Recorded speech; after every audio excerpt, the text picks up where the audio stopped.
all got to go. From the Chris Wessling Podcast Studio, it's the Power Rankings Podcast. I'm Dan Hansis, joined by Colleen Wolfe, Connie Fox. Connie, how are you? Welcome back. She's back. She's back. What is this? She feels great today. Yeah. Hi. Great. I missed you. Yeah. I missed you as well. That song was wonderful. Thank you. You know, it's good that you're back because some weird things are going on in our league right now. The Power Rankings job has never been more difficult. I don't know how you're doing it. I don't know what to do. I did the entire – on Monday when I was putting together the Power Rankings this week, I had one hand typing on the keyboard, the other blowing into a brown paper bag to keep from hyperventilating because this is hard. Yeah. It doesn't make sense. Nothing really makes sense. I'm not really sure what teams are good. I don't know what teams are actually bad. I don't really know what direction is up, what's down. It's crazy, and I'm just happy I don't have to do the ranking. I'm glad that's your job. And you know I'm what? just here to judge. And it is. And we're going to get to the top 8 to start here. So let's take a look at it. We have the Bills coming off their win over the Chiefs, stay at number 1. The Eagles, the NFL's lone undefeated team, take out Dallas Sunday Night Football. They stay at 2. I hope that's okay with you. It's probably not. The Chiefs stay at 3. Okay, and those are the 3 teams that I feel safe saying are great football teams. Great. Even though the Chiefs have a couple losses, they're a great team, and they are cut above. Then there's a huge gap. Massive. And then we start with the bottom 5 teams in the first quadrant. Vikings at 4, which I'm not sold. That doesn't make sense to me, but then who do you put above them? I have the Bengals at 3-3 at 5, up 4 spots. The Dallas Cowboys coming off a loss on Sunday night, but a noble one on some level, I thought, up 4. The G-Men all the way up from 13 to 7, which feels strong, but they're 5-1. It's not the power standings, but it's in where we are now. I don't know what to kind of do with them. And then the Ravens let me down. They dropped 3 spots to number 8. And that's part of the issue here, Connie, where the teams that I had in the top 10 last week, a lot of them kind of messed up. They played poorly. Like the Ravens are a perfect example. The Ravens go to the Meadowlands to face the 4-1 Giants. Nobody's really taken the Giants seriously yet entering week 6. Giants fans were.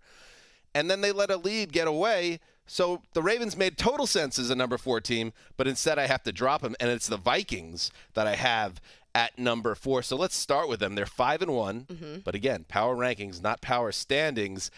I'm not blown away by them. What did you think about them against the Dolphins? So here's where I want to start, because you talk about the top 3 teams being that's the top tier, no question about it. I agree with you. Now. Yeah. And then a huge gap. I'm talking that's what I want to know. 6,000-mile gap. Okay, so that 6,000-mile gap, if you didn't have to put teams, slot them in at certain numbers, where would you start the rankings with the Vikings? Would you, let's say there's an unlimited amount of spots here. Unlimited. You can put in some voids. Would you start them at 10? Would you start them? I mean, they feel like in a normal season, and I don't know if this is answering your question, but your question kind of confuses me. In a normal season, this is what I'm getting at, though. They feel like a right now, with their good start, a 10 to 12 type team. Right. But because of the completely uncertain nature of the league right now, I had to slot them higher than I feel like they are, because it typically in this exercise, and I hope as the season goes on we get a little more clarity on the situation, any team that I have in the top 7 or so, but especially the team that comes in at number 4, I see them as a credible Super Bowl contender, but I'm not there with the Vikings. I mean, I'll say what Kirk Cousins said after the game, and it'd be good, I want you to listen to it. Very much the inverse of 21. I would walk off the field after we had lost and said, we're playing so well. We're playing so well, and somehow, some way we lost, but we're playing at a very high level. This year I'm saying, gosh, we can play better, but we won. And it's just kind of an inverse, and I'll take this any day. So he's invoking those salty ghosts of the Mike Zimmer era. They're getting a bump here because they're closing, but they're not dominant. No, and Kirk Cousins, he is after the game just drenched in diamond chains on the plane. He's having a great time, but it's hard for me to picture the Vikings as the 4th best team in the NFL when their offense is just like an on and off switch. Like it just goes in these waves. And it was just so many 3-and-outs. I mean, during a certain point in this game, Minnesota had as many first downs as they had 3-and-outs. They had 7. Like this was 10 of their 15 drives ended in a 3-and-out. Like I just am not totally sold. They're, of course, they have a 2-game lead in the division. They're one of the few teams that have 5 wins. It feels like the entire league right now is 3-3 or under 500. But the defense looked good. It's just, I didn't really think that the Vikings were going to put it all together, and I still feel like it's almost week 3 in my mind. Like it's too early to say that they are going to be able to really put in a push here for the division with the Packers looking the way that they are. But Kevin O'Connell in his first year as a head coach, is that going to happen? I don't know what's going on with the Vikings in terms of trust level. Part of me does feel the same way you do, and I think, not to put words in your mouth, but like that there's probably like the inconsistencies probably will lead to that classic Minnesota lose 3 in a row or 4 out of 6, and it kind of brings their record back to where you think it probably should be. Because that's what I think of them. I think they're a good but not great team, but that's just where we are right now. As we look also elsewhere in Tier 1, the Bengals at 5 is another example. Like, yeah, I really like Cincinnati. I've been higher. I know there are other off-brand power rankings throughout the media sphere that you don't really have to pay attention to. This is the only one. The power rankings. But I'm sure if you were to, I guess just because you're wasting time, maybe you're in prison and you have time to kill. I don't know. You would look at my rankings and then look at these other rankings. My love of the Bengals, or what seems like love, is probably going to shine above other power rankings. I've kind of stuck with them through thick and thin through the start of the season, and what gets them into the top 5 is 2 things. One, again, winning in week 6 is going to give you a bump in a very unsettled landscape in the top half of this league. And 2, I thought it was really good to see 2 things. Joe Mixon looking like Joe Mixon again, but most importantly, Jamar Chase and Joe Burrow unlocking that magic, especially in the second half. And I said with Steve Weiss last week, Connie, that one of Zach Taylor's jobs heading into New Orleans, pop the hood on this offense and figure out why Jamar Chase isn't an explosive playmaker. And that's exactly what he was on Sunday. My biggest issue is whether or not their offense is going to be okay now going forward. Have they figured it out? Is this now the equation? Is this what they're going to use going forward? But when you have one good game and you win by 4, like that's now all of a sudden they're a top 5 team. But like, no, they're not. You can even say this with the Vikings, because the Vikings, outside of like their only loss, the Vikings, was against the Eagles, and their only dominant win was week 1 against the Packers. So you have just this like weird watered down middle section. It's a huge soft underbelly of the league. And just like with the Vikings, what in a normal season, quote unquote normal season, Cincinnati feels like a team they would live in that like 12 to 15 range, maybe closer to 12, maybe even 11. Yeah. But the way things are now, they get the W, and I think what kind of drove me to really give them the bump here up 4 spots is Joe Burrow is just so special. And I watch these games, and when he's getting better and better, they were so out of sync to start the season. The offensive line was a mess. That's gotten better and better, and it's allowing Burrow to be comfortable and be the dude that he is. So with T. Higgins and Tyler Boyd and now Jamar Chase unlocked, I could see this team going off on a bit of a rampage. They absolutely could, especially when you consider that all 3 losses were on game-ending field goals. They needed a come-from-behind win again this time, but their run defense is an issue. The Saints ran all over them for over 200 rushing yards. Their next game, though, is against the Falcons, and they got one of the most surprising wins, too, of the week. That was just like another team. Attack. Right. So that could be an issue coming up on Sunday. Yes, it could. And the Falcons, that's the other thing here, Connie. I was talking about with our friend Dave Damashek on his podcast on Monday. I love Dave. The teams that we thought were going to stink in our league are better than we thought. And the teams that we thought were going to be good or kind of be middle of the pack, most of them have come down. And that's created this bizarre situation where you would usually say, oh, Cincinnati gets to go to Atlanta now, and that's a good spot for them. No, the Falcons are certified frisky. They just beat the Niners, another team that I would have loved to put up at number 4 this week, but then they let me down. The Cowboys, and this is probably unprecedented in the history of the power rankings since I've been doing it, to move high, like a big move in the top 10 off a loss. Again, does it feel quite right? No. But at the same time, you got to look at the landscape of the league. I thought it was noble the way they were able to battle back. The Eagles, incredible. You know it, Connie. I mean, that second Eagles half, fan. my God, they got to wake up. The second quarter, the Eagles have scored more points through 6 games in the second quarter than any team in the history of the NFL. They love the second quarter. So they put up 20 in the second quarter. Took a 20-3 lead, I believe it was, into the second half. And they got their running game going, Dallas. They got some stops on defense, made it an interesting game. Now, Cooper Rush, it's time for Cooper Rush to step aside. Good job by Cooper. It was a great story. Great story. Loved but you it. finally saw what would happen when Cooper Rush gets put in a negative game script in a tough road environment. 3 interceptions. But now Dak Prescott there are reports that he is ready to return against the Lions. So Dak back to stabilize the offense with one of the best defenses in football. I felt like you had to move him up after a good showing against one of the big 3 of the Eagles. Well, yeah, and obviously Cooper Rush has done a great job. He's kept Dallas's season alive. He's done better than I think most people expected him to do. He's a good backup quarterback. Look, they won. I feel like a little bit.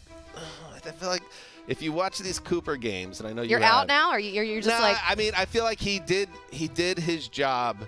But also, in each of the last 3 games, I think he got away with passes until the Eagles game. I think if we would have continued down this path, or if Dak, God forbid, for Cowboys fans, had a setback, it probably wouldn't be good news. But you're right. On balance, he did his job. I'm sorry. I don't want to be negative. No, listen, you want to talk negative about the Cowboys? I am definitely not here for it. What?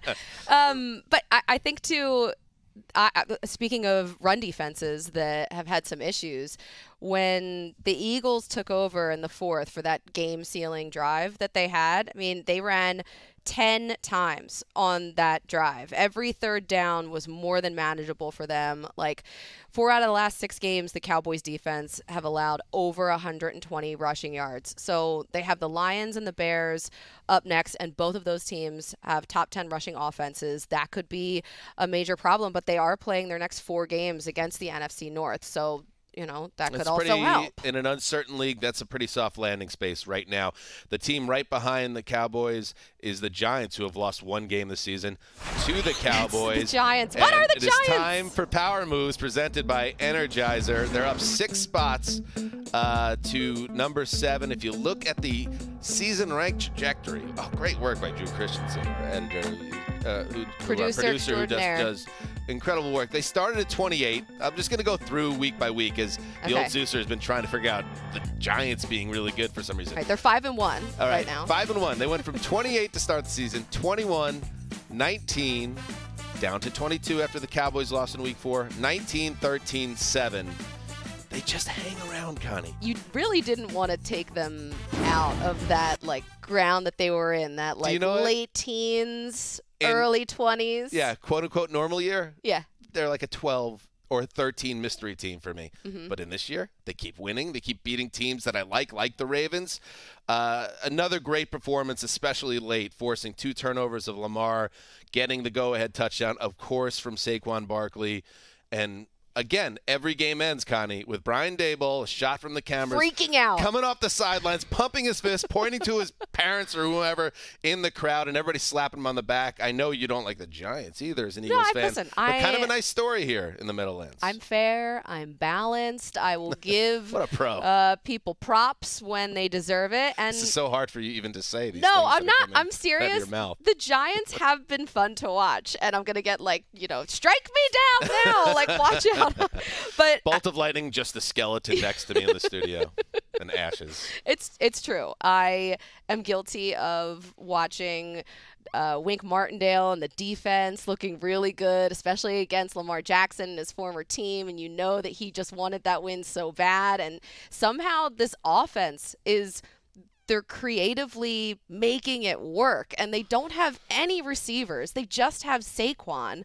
I don't know how long they can go on with this formula, but they're doing it now, and they have wins over the Packers and the Ravens.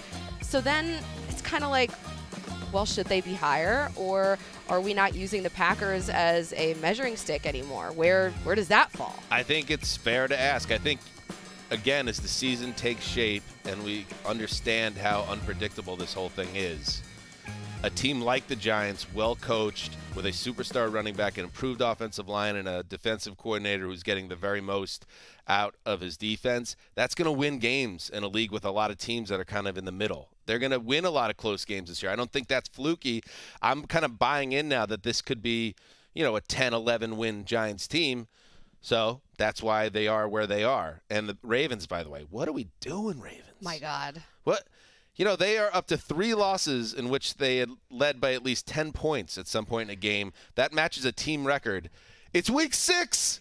It's not going well for the Ravens. Like this was an ugly, ugly loss. And Lamar Jackson has a lot to answer for it. I mean, this was one of his worst showings. Lamar blew that game, but John Harbaugh needs to get some heat too, because blowing all these games is not a good look. Check out Tier 2, as we call it. I call it Quadrant. Okay. Number 2. I don't know if that makes sense.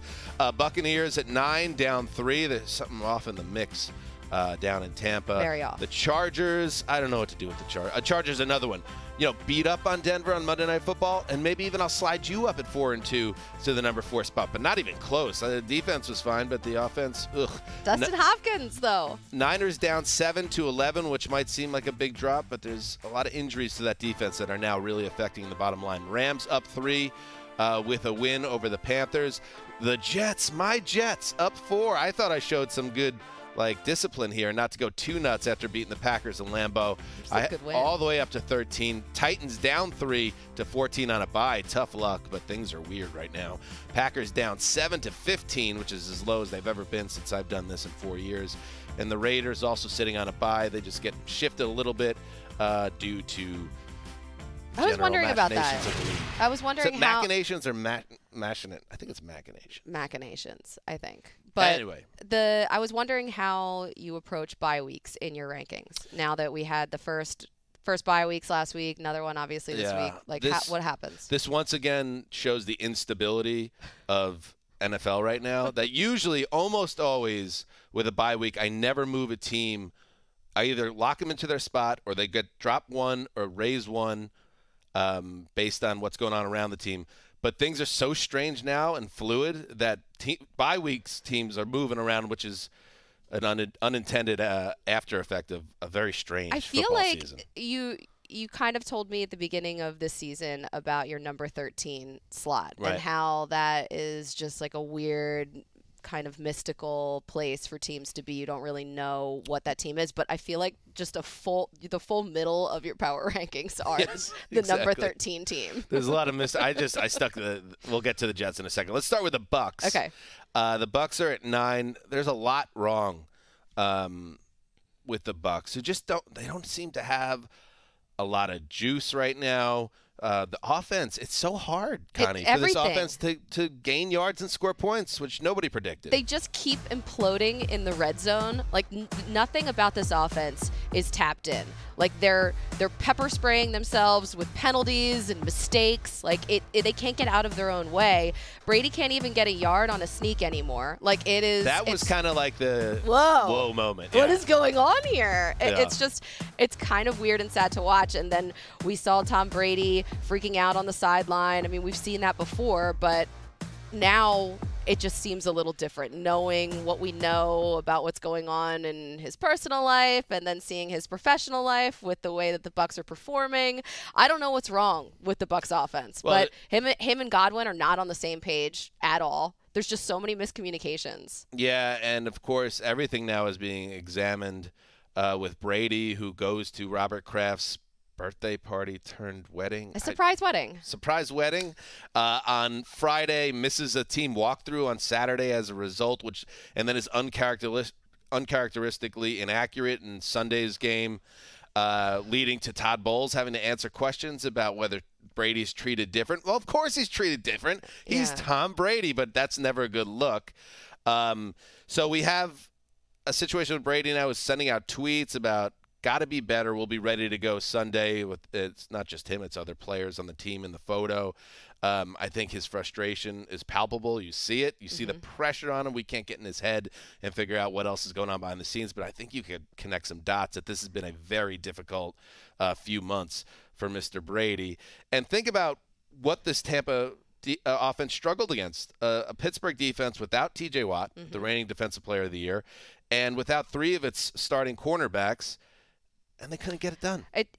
It makes me wonder if Pittsburgh has figured out how to get pressure without T.J. Watt, but also it makes me even more concerned about this Bucs team and the fact that their O-line is having major issues. We knew that's been a storyline since training camp. Their rookie guard is having major growing pains, and that's messing them up with Leonard Fournette in the backfield not having any time. Like, he's getting swarmed. I think they'll grind it out, and I think because their defense is still very good, the defense overall, with the one blip of the Kansas City primetime game a couple weeks ago, has been as good as advertised. I think they'll be okay, but I think it's a little bit of a grind and surprising. Also a grind, the Niners, and as I said, they drop further than I would have usually because at a certain point you can't look the other way on how many injuries. Oh, my God. They were down to 4 of 11 of their 11 projected starters on their defense by the end of their 28-14 loss to the Falcons. And I saw, and I know Greg Rosenthal on Around the NFL pointed to Jimmy Garoppolo in this offense not being built to play from behind. I see that, but they also had a couple big misses on plays that could have put them back in the game on catch and run balls, which is what they're all about. They're the Yak Bros. The real thing is this defense was just, you're seeing the cracks now because they've simply lost too many key players.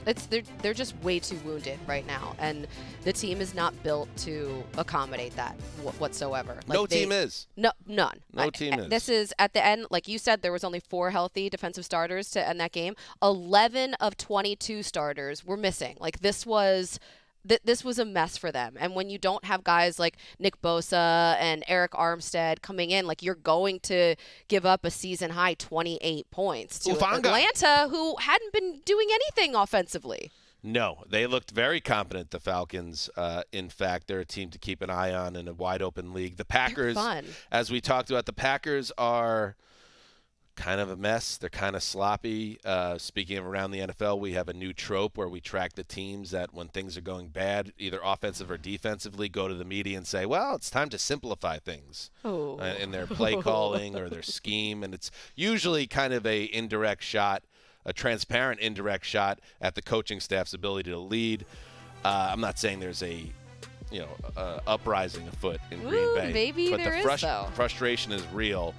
So keep an eye on what's going on with the Packers. They have all the way down to 15, and they just looked non-competitive against, the Jets, who I have at 14. And I try to have some at 13. Yes, I try to have discipline with my favorite team one way or the other, whether they're really bad or really good, not to be too emotional about it. But the Jets, with this young team, and I love the new moniker, the Baby Jets. Baby Jets. They expect to win now. Those wins that seem like lucky, fluky wins against Cleveland and then Pittsburgh, that was the base. And then they blew out the Dolphins in the fourth quarter in a game that got really tight, and you could see the switch flip. So by the time they got to Green Bay, they expected to win. Sauce Gardner expects to win. Breece Hall expects to go over 100 yards rushing. They expect to get to the quarterback, and they destroyed Aaron Rodgers and that offensive line. Quinnen Williams is playing like an all-pro. He's everywhere. And leading a really strong front 4, front 7. It's all there, Connie, for the Jets. All they need, Connie, because I'm trying to stay calm here. I need to see more from the quarterback. If Zach Wilson matures and develops, they could be the Bengals. They really could. But that's a big ask because he's not Joe Burrow right now, not even close. No, but they're getting it done. 3 straight wins, and the Packers and Dolphins wins. Like, they beat them by a combined score of 67-27.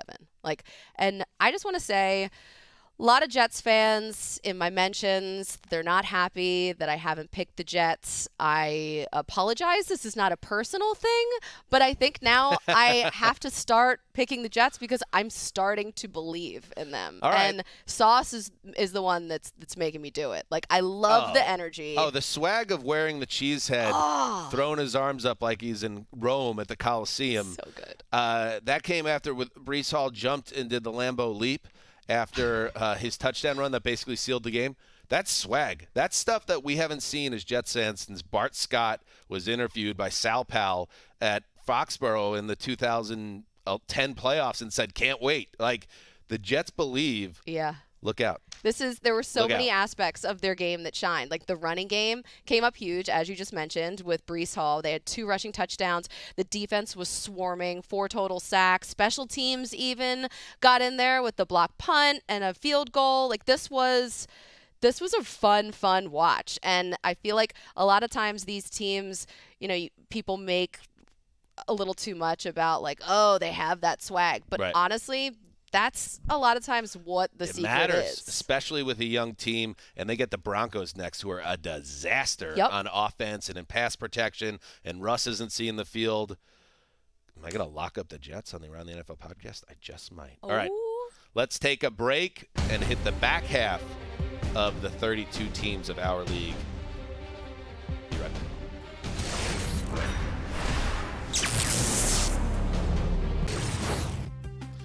All right, welcome back to the Power Rankings presented by Energizer. Let's go through 17 through 24, the third quadrant. Patriots up 4 spots and looking frisky at 17. Falcons up 4 spots up to 18 after taking out the 49ers and really outplaying them while they did it.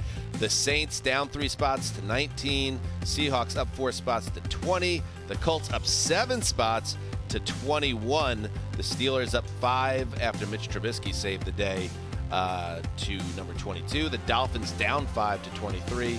And the Broncos, after another grim primetime performance by their offense, clock into 24, down 1 spot. Let's start here with the Patriots. I'll take a little victory lap on this one, Connie. Because, you have Zappy fever? Zappy fever, I have a lot of respect for what Bailey Zappe has done here. But there was so much talk entering the season about the Patriots losing the plot in terms of their philosophy and their understanding of what scheme and continuity and the idea of installing a new offensive game plan without Josh McDaniels and, having Matt Patricia and Joe Judge in the building. What a joke. Who's calling plays? My God, Bill Belichick is doing it all because he is the greatest coach of all time. He tied George Halas for career wins with a dominating showing against the Browns. And yes, Bailey Zappe, he gets a ton of credit, the 4th-round pick in place of Mac Jones, Connie. But Belichick has a huge role in that as well, with, of course, Patricia and Judge to a certain extent. He's playing like a veteran in his 3rd start, like a good veteran. Yeah, and you know who didn't go to Robert Kraft's wedding? Surprise wedding? It wasn't Bailey Zappe. It wasn't Bill Belichick either, because he had to prepare for this game, and Zappe was prepared. That is kind of fascinating. For over 300 yards. I know, right? Like, Bill didn't go. Bill was like, I got work. Tom went. Bill didn't go. Bill still is with the Patriots. Bill didn't go. Yeah, he had the Browns to prepare for. That's not a great look for Tom. I know it's not, but the Patriots, hey, they look good, and I like the fact that they have simplified things for Bailey Zappe, and it has worked. There's like a lot of short throws. But you're not hearing any of the players saying that. It's very different between that internally being the case and players being like, we need to simplify. Especially a quarterback to Rodgers' caliber. Like, that is no good. So the Patriots, obviously Zappe looked good, and then the defense, they forced Brissett into 3 turnovers. They limited the Browns' rushing offense. Like, that was a full effort by them. I mean, are the Packers better than the Patriots? I don't know. I don't know. I don't really know anymore. Imagine me telling you that we would be having this conversation back in August. No, that's why I don't know why we even have conversations in August. I don't know why, August exists at this office. Speaking of quarterbacks that are surprising us this year, Geno Smith and the Seahawks, they come in at number 20. up 4 spots from 24. And yes, I tease it with Geno, but what was interesting about the latest Seahawks win was it wasn't about Geno. That defense actually stepped up. I think a lot of that connects, Connie, to how bad the Cardinals in that horrendous scheme with Cliff Kingsbury. It's not good. But credit where credit is due. The Seahawks getting stops, and cornerback Tariq Woolen is a Rookie of the Year candidate. 4 interceptions in 4 games, including the clincher against Hollywood Brown, who got hurt on that play as well. He recovered the fumble too, Tyreek Woolen. Like, this was their rookies, first of all, are really standing out. Like, they had a great draft, but the defense, I've been waiting the entire season. All 5 games I've been waiting. And then game 6, they showed up. It's like, Connie, where are you? Like, you were supposed to meet me today. No. I'm still waiting for the Seattle Seahawks defense. They haven't showed up yet. So, yeah, I was just, like, stranded for a while, waiting for them to pick me up. Colleen, and finally, you said you'd meet me at the dog park. Yeah. No. Seattle Seahawks defense hasn't arrived yet. It's all their fault. I blame them for everything. But they won Seattle the game. Like, they allowed 0 touchdowns to the Cardinals offense. The only touchdown that game was on special teams. Like, they sacked Kyler 6 times. This was every time that Arizona went for it on 4th down, which I don't know why they kept doing. Because the they're Seahawks analytically driven. were like, nope. Yeah. I don't know if I'm holding on Seattle uprising on defense and more pinning it on the Cardinals stink right now. But at the same time, I'm sure Pete slept well. This was the grand plan, which we were all like, I don't know what the Seahawks are doing. The grand plan in Indianapolis is that Matt Ryan would come and stabilize that offense, and it hasn't really been the case until I was waiting like, Dan, come on, your son, it's his we gotta go. kindergarten graduation. Wheels up. No, I'm waiting for the Colts offense to hit its stride. It did happen on Sunday with a 389-yard performance with 3 touchdowns and 42 and 58 passing for Matty Ice. But the most important thing, I thought, 58 dropbacks, no sacks against the Jaguars, which says a lot about Jacksonville and Trayvon Walker and what was supposed to be a better defense. But it does tell you that maybe Frank Reich has some things starting to fall into place for the Colts, because it looks so bad in the initial weeks. I was really starting to worry about Frank Reich, and I was even... And you love yourself from some Frank Reich. Yeah, I was thinking to myself after the game, or before the game on Sunday, all right, if they lose this game, like, are we going down a path where Frank Reich, he's going to get fired, and then ultimately next season he's going to join Doug Peterson in Jacksonville and go to, like, the enemy? I had this whole thing in my head. But what's it like inside your head? Oh, it sounds God, like a torture trap. It's so busy. There's just so much stuff always happening. Relax, it's so disorganized up there. Isn't there something you can do, like, to relax? Fix it? Like, in general, is there anything you do, like a pastime? I don't know. It could help you. Just sleeping, I think, but even that's difficult. Though I have started figure skating again, and that works. What's up with that? It's been going great. How is it physically? Awesome. Is your body able to, like, return to that? It has been so amazing. It seems like it'd be hard. I thought so too, and that's why I kind of avoided skating for a while, because I was worried and afraid to see where I was. And I've gone like 3 times now, and I'm almost back to exactly where I was. Like, look at you. I'm working on my doubles already. I'm doing like spins, all of it. So it's great. Anyway, the Colts, they look great with no Jonathan Taylor or Naheem Hines too. So, like, you can always knock the rust They'll be off. okay. They'll be in that race in December. Finally, let's talk about the Broncos. The thing that was so disappointing, and God, all these island games with Denver, it's absurd how many times America has been forced to sit down and watch this offense. How much longer will we have to go through this? It starts with Russell Wilson completing his first 10 passes, including that 39-yard touchdown pass to Greg Dulcich, and it was like, okay, all right, this finally. Is good. And I am not saying this is at all as a Russell Wilson fantasy owner. That's not where any of this is coming from. And then snap your fingers, and that was it. That was another dispiriting, gruesome display of offense for Russell Wilson, the highly paid trade import, and Nathaniel Hackett, the head coach who was the quarterback guru under Aaron Rodgers. That feels like a long time ago. You want to talk about who is a head coach in a ton of danger right now? It is Nathaniel Hackett. I know it's his first year, But look out with new ownership there, and this team completely lost.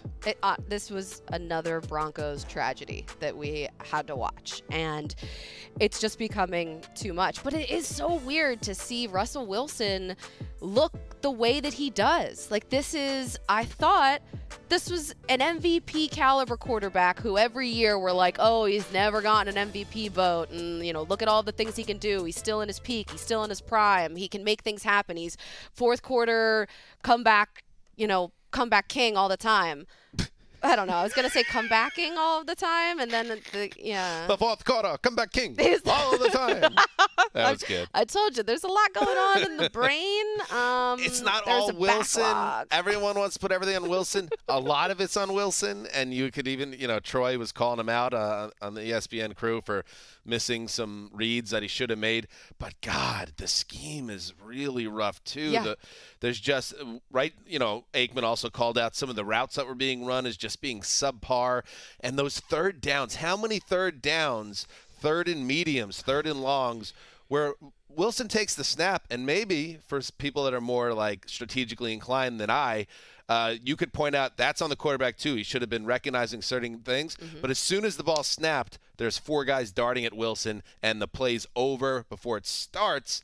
It's just a broken offense. The defense is great. Yeah. But the offense is the worst. They were just blowing up Wilson, like play after play. And not only that, but they haven't committed to the run. So they're not really putting Wilson. Who's going to run? They don't have anyone. You have Melvin Gordon. Melvin Gordon looking so sad on the sideline, wishing for a revenge game that he would have never gotten anyway. Javonte Williams out for the year. You're using Latavius Murray, who, let's be honest, is just not an impact player at this stage of his career. And, yeah, Melvin Gordon, I did feel bad for him. He said after the game it really hurt to, kind of be benched. Be benched, essentially. And then the bad job by the Chargers, who were putting him up on the screen with, like, a clown nose. Face. It's like, come on now. That's awful. Let's clean up the game day operation there. Don't like that at all. But also, he wasn't given any type of heads up either, like at halftime. So he was just kind of sitting there waiting for his number to be called. Oh, I hate that for him. The second half in overtime for Denver, 15 yards passing, 24 yards lost on sacks alone. Tier 4. We'll start with the Browns at 25 down 5 spots. They're not very good, the Browns, and it's the defense that's the reason why. The Cardinals down 7 to 26, a very tough watch. There's some real tough watches in this group. This whole group is just like red down arrows. Yeah, the Jaguars down 2 to 27. Trevor Lawrence got off the mat a little bit there, but the defense took a step back. As I said, with the Colts, the Lions on the bye down 2 to 28. The Bears, Commanders, Texans, and Panthers round out the list. They don't move at all. The Browns, like I said, Joe Woods, the defensive coordinator, could be in trouble here because the scheme is not working. They're not getting stops. The Patriots with a third-string quarterback. Let's remember that. It was Brian Hoyer replacing Mac Jones, and then Bailey Zappi just shredded them. And they're bad against the run. And then you got Nick Chubb getting 12 carries in that game. It's just like the whole thing feels a little off with Cleveland. A little off? It's a lot off. The Browns, the fact that they are 2-4 after facing, as you mentioned, Bailey Zappi, Marcus Mariota, Mitchell Trubisky, Joe Flacco, and Baker Mayfield. Like, this is not okay. And when you look at their schedule, they're getting ready to go up against Lamar Jackson, Joe Burrow, Tua, Josh Allen, and Tom Brady. So things are bad now, but they could get a lot worse. They could get a lot worse, but like, the theme that we were talking about at the beginning of this episode, you also don't know. Like, all these teams are kind of pretty close.